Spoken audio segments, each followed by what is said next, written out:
In this week's Bleach, everyone's looking pretty fucked.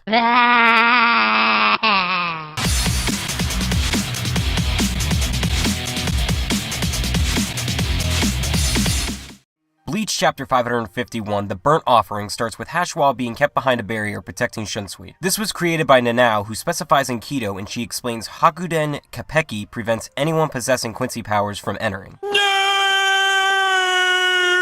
Hashwalth asks if she taught any of the other Shinigami how to use it, but her answer is a big fat no. Hey! Shut up! He says that had she not kept this Kido to herself, the fight would still be in their favor, but it wouldn't be such a slaughter. Wow, you were a dick! Yeah, you got it down to a science. Cut to Hitsugaya fleeing from Bazby, who's pretty much fucking around with him now. Be a man, you little bitch! Toshiro creates an ice mist diversion, but Baz takes care of it with a burning stomp? Really? God, your attack names suck, dude. You know something? You suck! Hitsugaya reveals that in the mist he was able to create a trap for him called the Six-Coat Binding Ice Formation. It's a trap! But once again, Baz makes quick work of the attack. He decides it's time to use Burning Finger 2. Its loud roar tells me to grasp victory! Erupting, burning finger!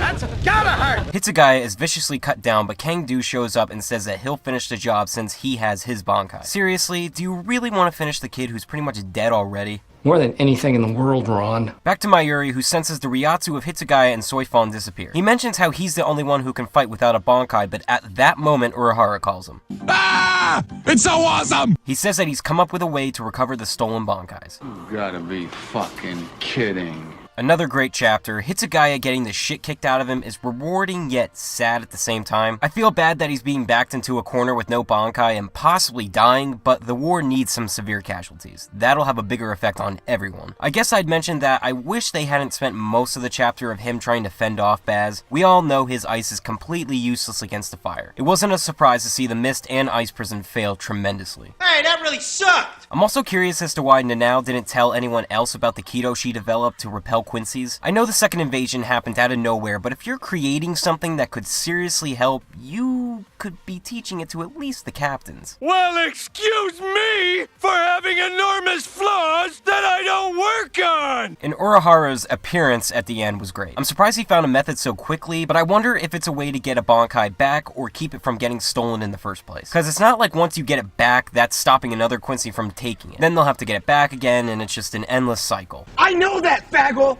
I know that! Just saying, hopefully that's all sorted out. So overall, good chapter. There's a Kido that can help stop the Quincy, Hitsugaya may actually be done for, and Urahara is finally back. For my question of the week, how do you think Urahara is going to be able to get the stolen Bankais back? I'm assuming he's just going to send Grimmjow to kick the shit out of them so hard that the Bankais return to the captains. My favorite comment will be featured in the next review. Here are last week's winners.